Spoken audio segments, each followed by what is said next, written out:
தூங்காமல் விழித்திருந்து இரவும் பகலும் நம்மை காத்து கொண்டிருக்கிற சர்வ வல்லவராகிய கர்த்தராகிய இயேசு கிறிஸ்துவனுடைய நாமத்திற்கே சகல துதியும் கனமும் மகிமையும் உண்டாயிருப்பதாக.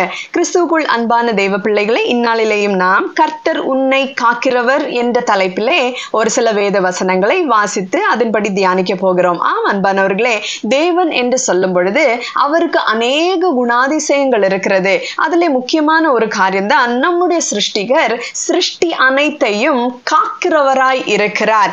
அவர் உறங்குகிறதும் இல்லை, தூங்குகிறதும் இல்லை. அதாவது அவர் சோர்வடைந்து அசதியாய் இருந்து அப்படி தூங்கி கொண்டு இருக்கிறவர் அல்ல. எப்பொழுதும் விழித்திருந்து தம்முடைய பிள்ளைகளுக்காக எல்லா தீமையிலிருந்தும் காத்து கொள்ளுகிற தேவனாய் இருக்கிறார் என்பதை நாம் அறிந்து கொள்ள வேண்டும். சங்கீதம் 121 சங்கீதம் மிகவும் அற்புதமான ஒரு காரியத்தை அந்த இடத்துல சொல்லுகிறதை நாம் பார்க்கிறோம். அவர் காத்து கொள்ளுகிறவர் என்பதை குறித்து அநேக காரியங்களை அந்த இடத்துல சொல்லுகிறதை நாம் பார்க்கிறோம். பாருங்கள், எனக்கு ஒத்தாசை வரும் பர்வதங்களுக்கு நேராக என் கண்களை ஏறெடுக்கிறேன்.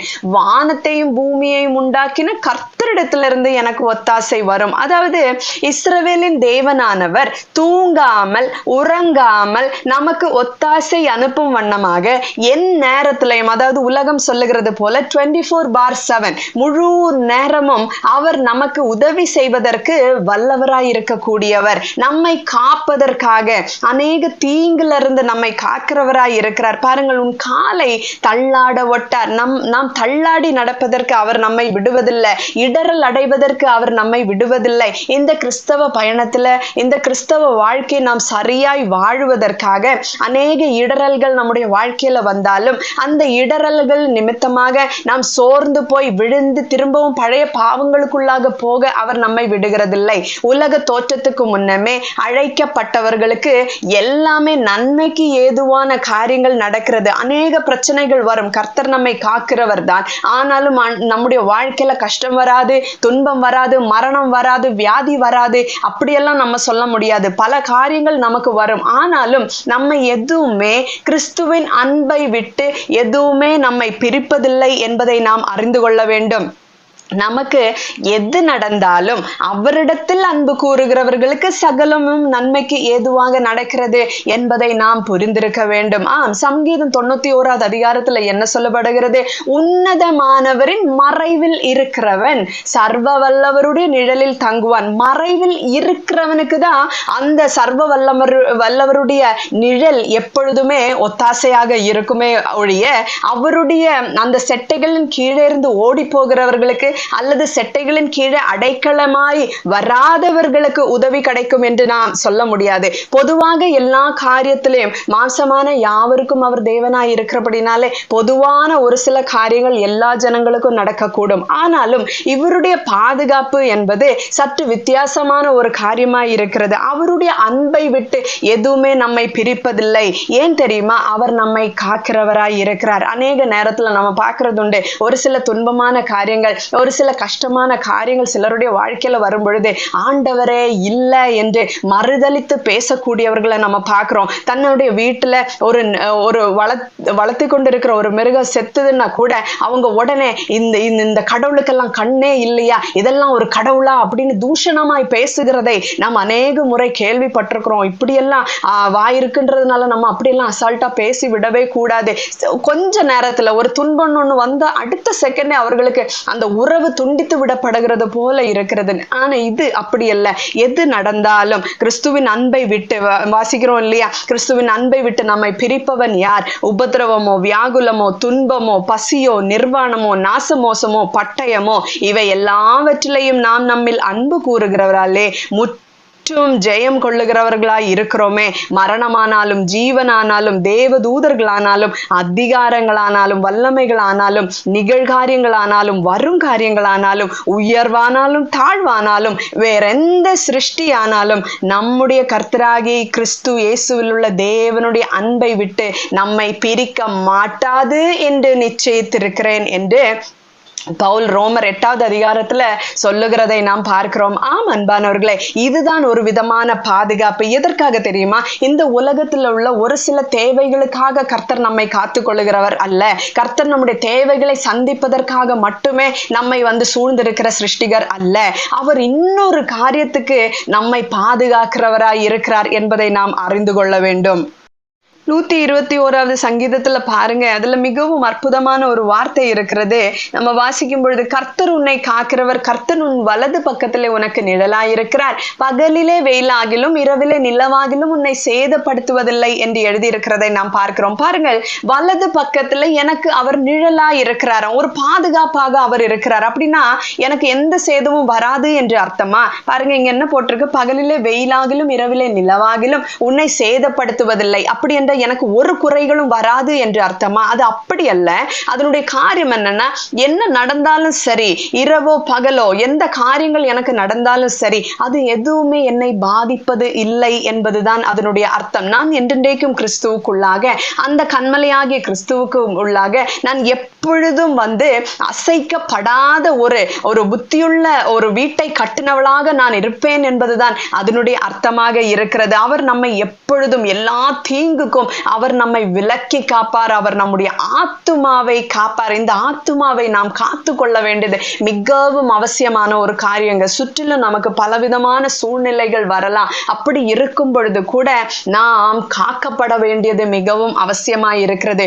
உலகம் பேசும் விதமாக, உலகம் பண்ணுகிற காரியங்களை போல நாமும் பண்ணிவிடக் கூடாது என்பதுதான் அதனுடைய அர்த்தம். பாருங்க, இந்த 2000 வருஷங்களுக்கு முன்பதாக கர்த்தர் நமக்காக ஏறெடுத்த ஒரு ஜெபம் ஒன்று இருக்கிறது. எதற்காக அந்த ஜெபத்தை கர்த்தர் ஏறெடுத்தார் என்று நம்ம பார்க்கும் பொழுது, அதுல யோவான் 17வது அதிகாரத்துல 3 இடங்களில நம்ம ஒரு காரியம் பார்க்க முடியும். பாருங்க, காத்து கொண்டேன் என்று கர்த்தர் சொல்லுகிறதை நாம் பார்க்கிறோம். காத்து கொண்டு வந்தேன் என்று அவர் சொல்லுகிறதை நாம் பார்க்கிறோம். அப்புறம் தேவனிடத்துல ஒப்பு கொடுத்து, சீஷர்களை ஒப்பு கொடுத்து, இவர்களை காத்து கொள்ளும் என்று கர்த்தராகிய இயேசு கிறிஸ்து அந்த இடத்துல சொல்லுகிறதை நாம் பார்க்கிறோம். அப்படி என்றால் எதிலிருந்து காத்து கொண்டார், எதற்காக காத்து கொள்ளுகிறார் என்பதை குறித்து தான் நாம் இன்றைக்கு ஆழமாக பார்க்க போகிறோம். அதுதான் சொன்னேன், பொதுவாக உள்ள ஒரு பாதுகாப்பை குறித்து இந்த இடத்துல அல்ல. நமக்கு நித்திய காலமாக நம்முடைய ஜீவன் பராமரிக்கப்பட வேண்டும் என்பது அவருக்கு முக்கியமா இருக்கிறது. உலக தோற்றத்துக்கு முன்னமே அடிக்கப்பட்ட ஆட்டுக்குட்டியானவராக எதற்காக நின்றார், அந்த இரத்தத்தை ஏன் சிந்தினார் என்றால், நாம் கொஞ்ச நாள் இந்த உலகத்துல பாதுகாக்கப்படுவதற்காக மட்டுமல்ல, நாம் என்றென்றைக்கும் அவரோடு கூட வாழுகிற ஒரு வாழ்க்கை ஒன்று இருக்கிறது.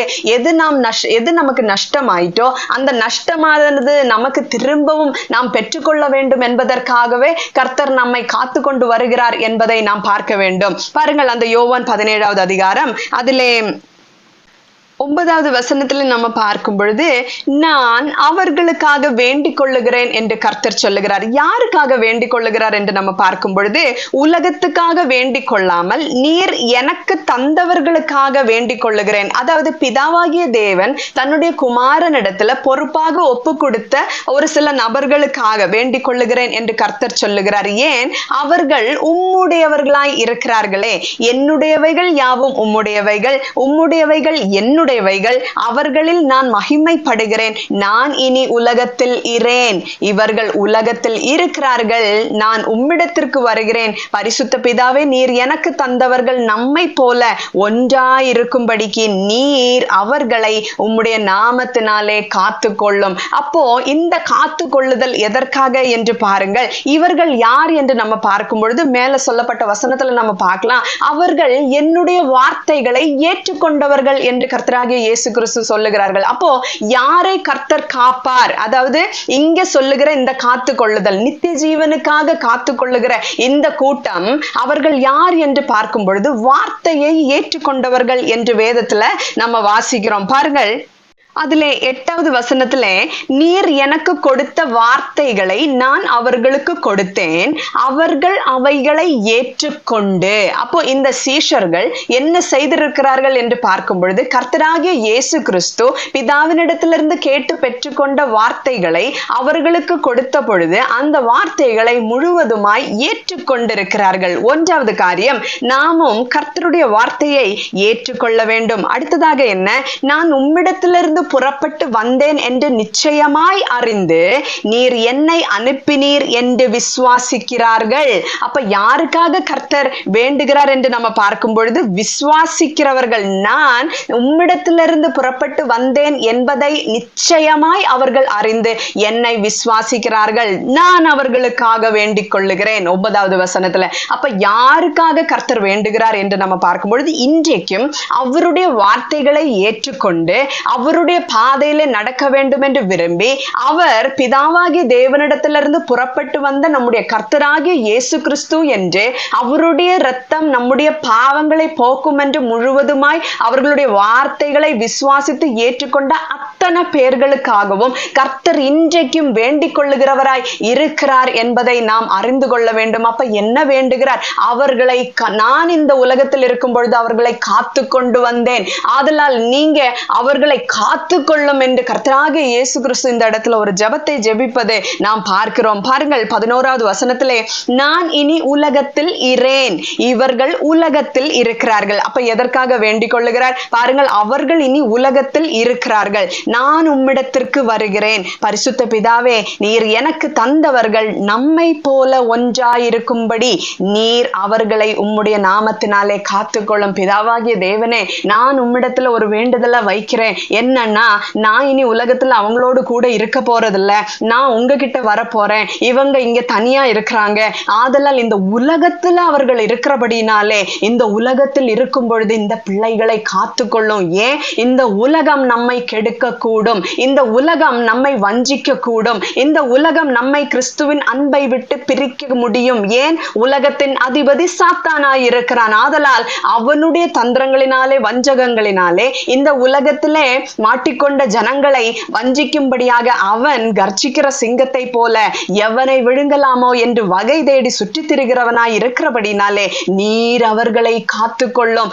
நம்ம ஒன்றாய் இருந்தது போல, உம்மிடத்திலிருந்து கேட்டேன், அது நான் இந்த பிள்ளைகளுக்கு கொடுத்தேன். உம்மிடத்துல நீர் செய்கிற காரியங்களை கண்டு நான் அதன்படி ஒவ்வொரு நாளும் செய்தது போல ஒவ்வொரு காரியத்துக்கும் உமக்கு முதலிடம் கொடுத்து தேவனாகிய பிதாவினிடத்தில் அன்பு கூர்ந்து கர்த்தராகிய இயேசு கிறிஸ்து என்றென்றைக்கும் ஒன்றித்து இருந்தது போல, சிலுவை மரண பரியந்தமும் அவருக்கு கீழ்ப்படிந்தது போல, இந்த பிள்ளைகளும் நமக்குள்ளே ஒன்றாயிருக்கும்படிக்கு நானும் நீங்களும் அவர்களும் சேர்ந்து ஒன்றாயிருக்கிற அந்த வாழ்க்கையில வாழ வேண்டும் என்பதற்காக, அதற்காக அவர்களை காத்துக்கொள்ளும் என்று கர்த்தராகிய இயேசு கிறிஸ்து இந்த உலகத்துல இருக்கும் பொழுது ஒரு ஜெபத்தை ஏறெடுத்ததை நாம் பார்க்கிறோம். இன்றைக்கு நமக்காக அவ்விதமாக தான் கர்த்தர் நமக்காக ஜெபித்து கொண்டிருக்கிறார். அன்பான தெய்வ பிள்ளைகளே, இந்த உலகத்துல சத்தியம் இல்லை, இந்த சத்தியத்துக்கு எதிர்மாறாக நிற்கிறது தான் இந்த உலகம். தேவனுடைய காரியங்கள் இந்த உலகம் விசுவாசிக்கிறது இல்லை.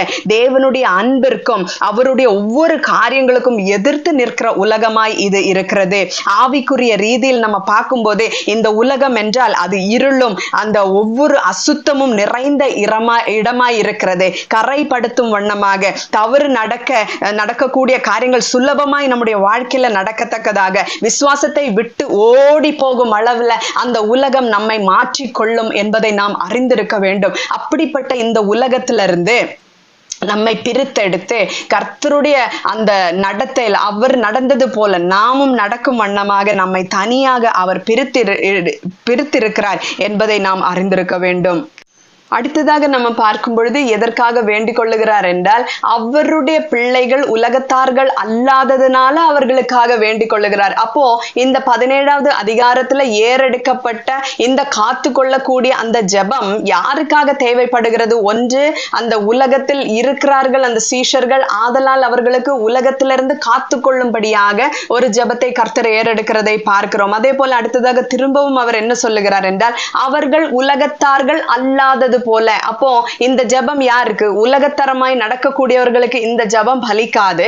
உலகத்தார்கள் அல்லாதது போல இருக்கிறவர்களுக்கு மட்டும்தான் இந்த ஜெபம் பலிக்கும் என்பதை நாம் பார்க்க வேண்டும். நம்முடைய மாம்சத்துல வரக்கூடிய இச்சைகளை தூண்டிவிடும் வண்ணமாக தான் இந்த உலகத்தில் இருக்கிற ஒவ்வொரு என்டர்டைன்மெண்ட் காரியமும் இருக்கிறது என்பதை புரிந்து கொள்ள வேண்டும். படமா இருக்கட்டும், சினிமா பாடல்களா இருக்கட்டும், எல்லாம் இச்சைகளை, மாம்ச இச்சைகளை தூண்டிவிடக்கூடிய அநேக வார்த்தைகளை பயன்படுத்தி பாடுகிறதாக தான் இருக்கிறது.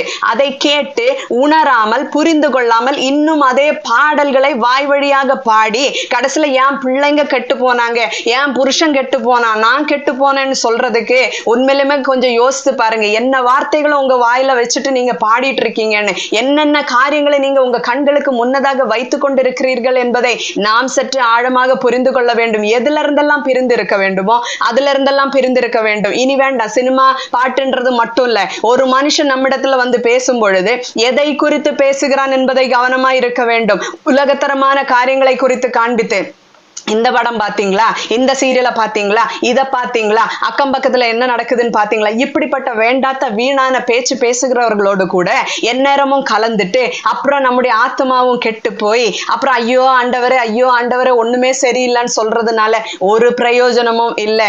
தேவன் நம்மை விட்டு சிலரை பிரித்து வைப்பார் என்றால் அவர்களோடு திரும்பவும் போய் ஒன்றித்து வாழாமல் இருப்பது ரொம்ப நல்லது. ஏன் கர்த்தர் அப்படி செய்கிறார் அப்படின்னு பார்த்தா உங்களை அவருக்கு தேவைப்படுகிறது. சீஷர்களை அதனாலதான் அந்த உலகத்திலிருந்து தனியா வேறு பிரித்து தன்னோடு கூடவே நடந்து கொள்ளுகிற ஒரு வாழ்க்கைக்கு நேராக அவர் அனுமதித்தார். பாருங்கள், எப்பொழுதும் நீங்க பாத்தீங்கன்னா அந்த இடத்தை விட்டு புறப்பட்டு இன்னொரு இடத்துக்கு மலைக்கு மீத சீஷர்களோடு அவர் தனித்து இருக்கக்கூடிய காரியங்கள் எல்லாம் உலகத்தோடு ஒன்றித்து அவர் இருக்கவில்லை. தனியாக பிரிந்திருந்த ஒரு வாழ்க்கை அவரிடத்துல இருந்தது. அதே போலதான் இந்த ஜெபம் கூட அதனாலதான் அப்படி ஏறெடுக்கிறார். பாருங்க, அதிலே 14வது வசனத்திலே, நான் உம்முடைய வார்த்தையை அவர்களுக்கு கொடுத்தேன், நான் உலகத்தான் அல்லாதது போல அவர்களும் உலகத்தார் அல்ல, ஆதலால் உலகம் அவர்களை பகைத்தது. ஏன் பகைத்தது? உலகத்தார்கள் பேசுகிற வண்ணமாக இவர்கள் பசப்பு வார்த்தைகளை போட்டு பேசுவதில்லை. உலகத்தார் பண்ணுகிற காரியங்கள் இந்த சீஷர்கள் மத்தியில இருந்ததில்லை.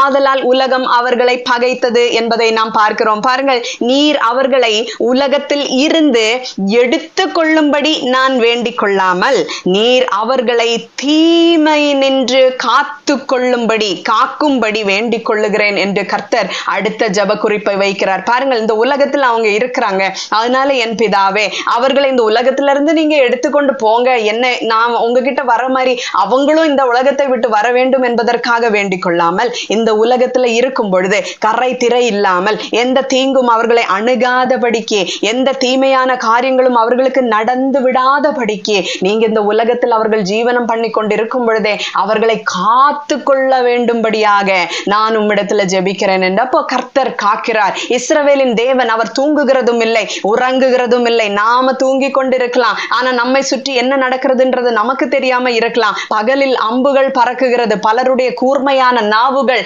அசிங்கமாய் பேசக்கூடிய காரியங்கள், தூஷணமாய் நம்மை எதிர்த்து பேசக்கூடிய காரியங்கள், இப்படிப்பட்ட நாக்குகள் அநேகம் இருக்கலாம். பகலில் பறக்கும் அம்புகள், மத்தியானத்தில் பாழாக்கும் சங்காரங்கள், இரவில் நடக்கும் பயங்கரங்கள், கொள்ளை நோய்கள், இப்படிப்பட்ட அநேக காரியங்கள் இருக்கிறது. இதுல இருந்தெல்லாம் கர்த்தர் தூங்காமல் உறங்காமல் அவர் நம்மை பாதுகாத்து கொண்டிருக்கிற தேவனாக தான் இருக்கிறார். இங்கேயும் பாருங்க, அவர் விழித்திருந்து ஜெபிக்கிற ஒரு ஜெபம் சீஷனிடத்திலே சொல்றாரு. பேதுருவினிடத்தில் கர்த்தர் சொல்லுகிற ஒரு காரியம் இருக்கிறது.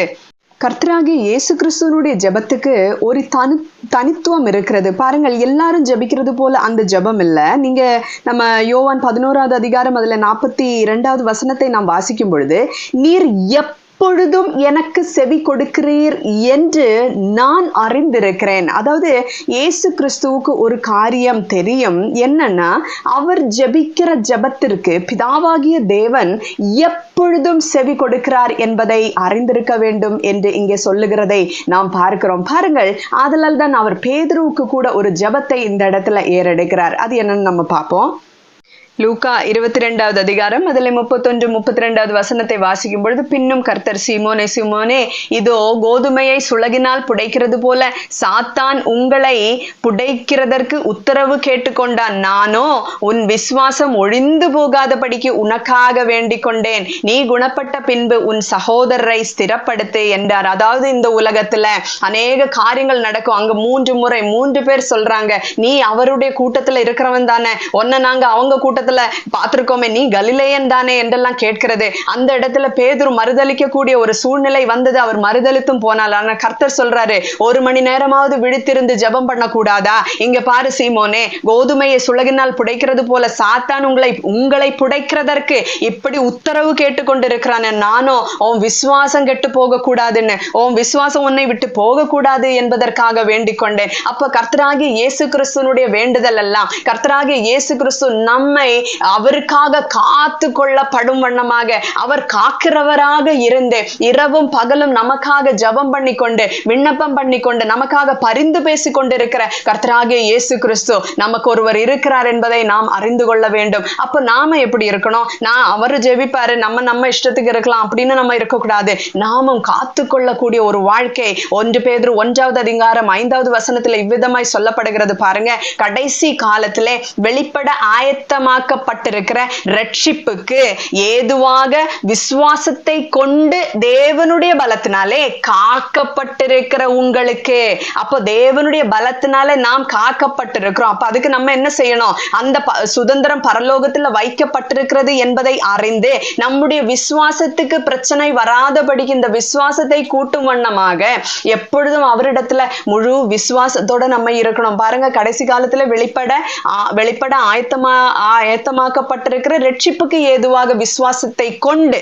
அப்ப அந்த விசுவாசம் நமக்கு எப்பொழுதும் நம்மிடத்தை விட்டு போகாதபடிக்கு நாம் அதுல உறுதியா இருக்க வேண்டிய ஒரு காரியம் நம்மிடத்துல இருக்கிறது. எனக்கு அன்பான தெய்வ பிள்ளைகளே, கர்த்தர் எல்லா தீமை நின்றும் என்னை ரட்சித்து தம்முடைய பரமராஜ்யத்தை அடையும்படி காப்பாற்றுவார் என்று 2 தீமோத்தேயு 4வது அதிகாரம் 18வது வசனத்துல நாம பார்க்கிறோம். அவருக்கு சதா காலங்களிலும் மகிமை உண்டாவதாக என்று. பாருங்கள், எல்லா தீமையிலிருந்தும் என்னை ரட்சிக்கிறார். எதற்காக ரட்சிக்கிறார்? அவருடைய பரமராஜ்யத்தை அடையும்படி அவர் நம்மை காப்பாற்றுகிறவராய் இருக்கிறார். அப்போ நம்ம இந்த உலக தேவைகளுக்காக மட்டும் அவரை பின்பற்றினால் பத்தாது. முழுமையாக பரமராஜ்யத்துக்குள்ளாக நாம் போய் சேரும்படிக்கு அவர் நம்மை இந்த உலகத்தரமான காரியங்களிலிருந்து காக்கிறவராய் இருக்கிறார் என்பதை அறிந்து கொள்ள வேண்டும். எபிரேயர் 7வது அதிகாரம் அதுல 25வது வசனம் இவ்விதமாய் சொல்லப்படுகிறது.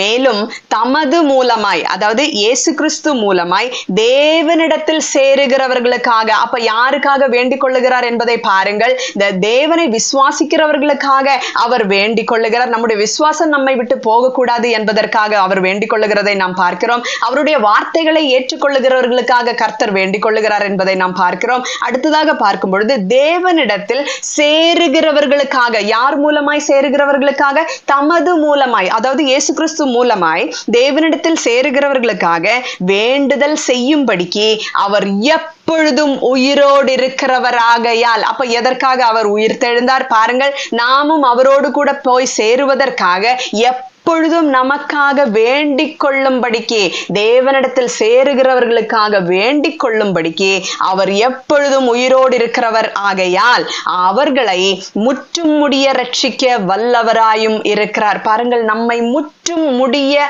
ஒரு ரட்சிப்புக்காக அவர் நம்மை காக்கிறவராய் இருக்கிறார். அவர் நம்மை காத்து கொள்ளுவதற்காக வேண்டிக் கொள்ளுகிறவர்களாய் இருக்கிறார் என்பதை நாம் அறிந்து கொள்ள வேண்டும். எப்படிப்பட்ட ஒரு நல்ல மேய்ப்பன் நமக்காக இருக்கிறார் என்று பாருங்கள். ஜீவனை தந்தது மட்டுமல்லாமல் உயிரோடு எழுந்து நாம் அந்த ரட்சிப்பை அடையும்படிக்கு, பரம ராஜ்யத்தில் போய் சேரும்படிக்கு, இன்னும் சொல்ல போன அந்த ஜீவ கனியை, ஜீவ விருட்சத்தின் கனியை நாம் புசிப்பதற்காக நம்மை காத்து கொள்ள வேண்டும் என்று முழு நேரமும் இரவும் பகலும் நமக்காக விழித்திருந்து தூங்காமல் உறங்காமல் நம்மை பாதுகாத்து கொண்டிருக்கிற தேவனாக இருக்கிறார் என்பதை அறிந்து கொள்ளுங்க. எனக்கு அன்பான தெய்வ பிள்ளைகளே, இந்த உலகத்தரமான காரியங்களை கண்டு அதன் பின்னதாக ஓடி இந்த நித்திய ஜீவனை நாம் இழந்து போக கூடாது. ஏற்கனவே இழந்து விட்டோம் என்பதை திரும்பவும் நமக்கு மீட்டு தருவதற்காக தான் கர்த்தர் இந்த பூமிக்கு வந்தார் என்பதை அறிந்து கொள்ள வேண்டும். மேலும் நாம் பார்க்கும் பொழுது அவருடைய சித்தத்தை குறித்து வசனத்துல சொல்லுகிறதை நாம் பார்க்கிறோம். அவர் என்ன சித்தத்தை வைத்திருக்கிறார்?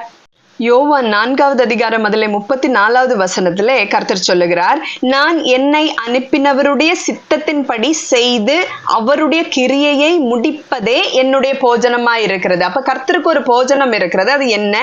பிதாவினுடைய சித்தத்தை செய்ய வேண்டும் என்பதுதான் அவருக்கு போஜனமாய் இருக்கிறது. அந்த கிரியைகளை செய்து முடிக்க வேண்டும் என்பது அது என்ன அப்படின்னு நம்ம பார்க்கும்போது யோவான் 6வது அதிகாரம் 39வது வசனத்திலே, அவர் எனக்கு தந்தவைகளில் ஒன்றையும் நான் இழந்து போகாமல் போகாமல் கடைசி நாளில் அவைகளை எழுப்புவதே என்னை அனுப்பின பிதாவின் சித்தமாயிருக்கிறது. அதாவது வேதம் இவ்விதமாய் சொல்லுகிறது, பிதா ஒருவனை எடுத்துக்கொள்ளாவிட்டால் அவன் குமாரனிடத்தில் வரான் என்று. அப்ப குமாரனிடத்தில் ஒப்பு கொடுக்கப்பட்டவைகளை இழந்து போகாமல் காத்து கொள்வது என்பதுதான் குமாரனுடைய பொறுப்பாக இருக்கிறது. அதுதான் அவருடைய தேவனுடைய சித்தமாய் இருக்கிறது. அந்த சித்தத்தை நிறைவேற்றுவதற்காக தான் கர்த்தராகிய இயேசு கிறிஸ்து பூலோகத்துக்கு இறங்கி வந்தார் என்பதை நாம் பார்க்கிறோம். அப்ப ஒருவனையும் இழந்து போக கூடாது, கடைசி நாளிலே எழுப்ப வேண்டும் என்பதற்காக.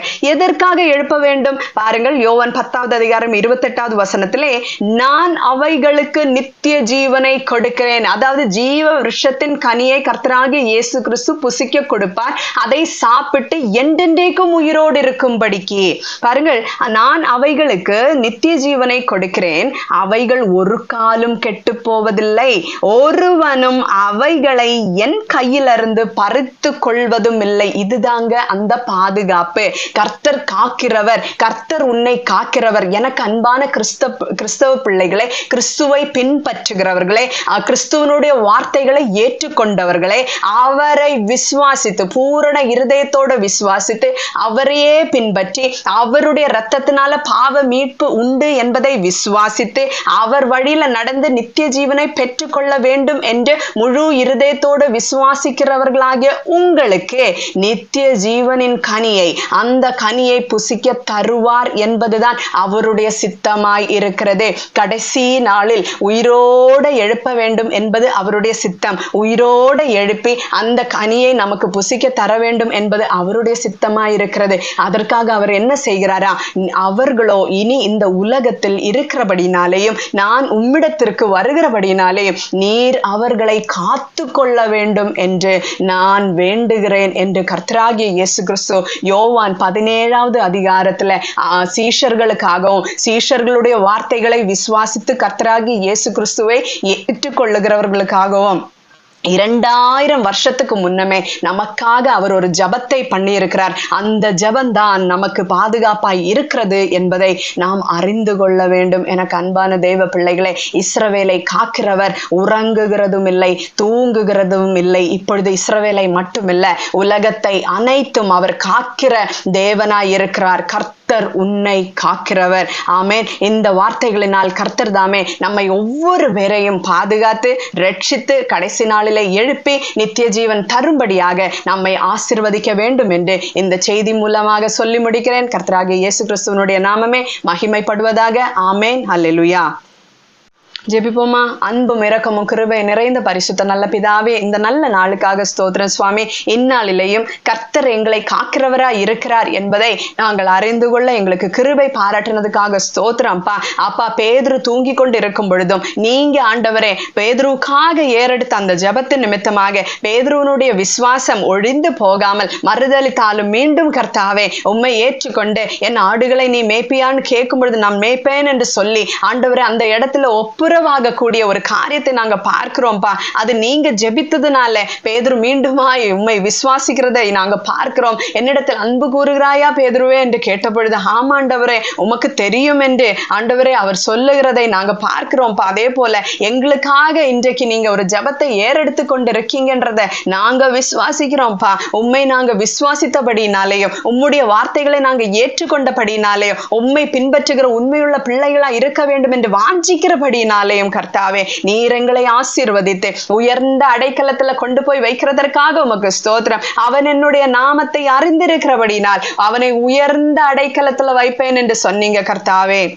அப்பா, அந்த உயர்ந்த அடைக்கலத்தை எங்களுக்கு நீங்க தந்து அந்த ஜீவ கனியை புசிக்கும்படிக்கு எங்களை நீங்க பாதுகாத்து கொண்டு வருகிறீர் என்பதை நாங்கள் இன்றைக்கு அறிந்து கொள்ள எங்களுக்கு உதவினீரப்பா. அதற்காக உமக்கு நன்றிகளை ஏறெடுக்கிறோம். கர்த்தர் தாமே எங்களை ஆசீர்வதித்து ஒவ்வொரு நாளும் காத்து கொள்ள வேண்டும் என்று எங்களுடைய ஆவி, ஆத்மா, சரீரம், உடைமைகள் யாவும் கர்த்தாவே உம்முடைய கரங்களில் ஒப்பு கொடுத்து உமக்கு முதலிடம் கொடுக்க எங்களுக்கு கிருபையா இருந்ததுக்காக ஸ்தோத்திரம். இரட்சகரும் மேய்ப்பருமாகிய இயேசு கிறிஸ்துவின் நாமத்திலே ஆண்டவரை ஜெபித்துக் கொள்ளுகிறேன் ஜீவனுள்ள நல்ல பிதாவே.